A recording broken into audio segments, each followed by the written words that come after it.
Welcome to Eval News. Eval ന്യൂസിലേക്ക് പ്രിയ പ്രേക്ഷകർക്ക് സ്വാഗതം.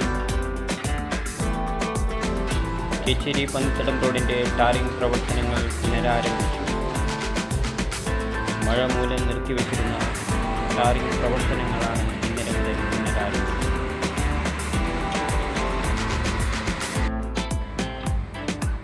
മഴ ഇല്ലാത്തതുകൊണ്ട് ഇന്ന് കൂടുതൽ ടാറിംഗ് പ്രവർത്തനങ്ങൾ നടക്കുമെന്നും കൂടുതൽ സ്ഥലങ്ങൾ ടാറിംഗ് കഴിയുമെന്നുള്ള പ്രതീക്ഷയിലാണ് നാട്ടുകാർ.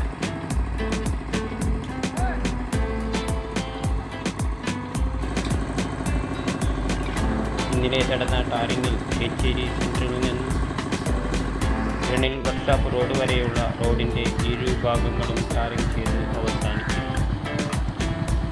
അതിനുശേഷം ഗണിൽ വർക്ക്ഷോപ്പ് റോഡ് മുതൽ ഡോക്ടർ അലീഖാൻ അവരുടെ വീട് വരെയുള്ള റോഡിൻ്റെ പകുതി ഭാഗവും ടാറിംഗ് അവസാനിച്ചു.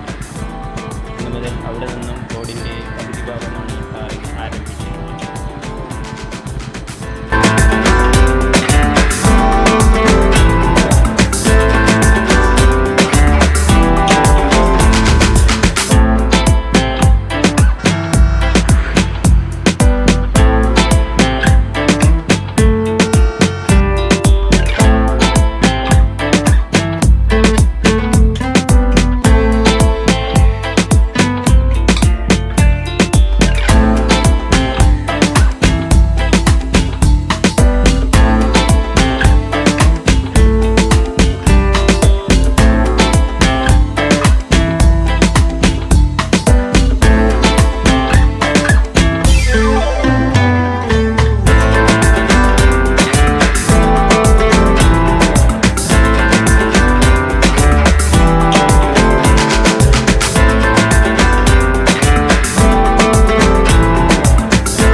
വാർത്തകൾക്ക് ഞങ്ങളുടെ ചാനൽ സബ്സ്ക്രൈബ് ചെയ്യാൻ റിക്വസ്റ്റ് ചെയ്യുന്നു. Wish you all the best. Thank you.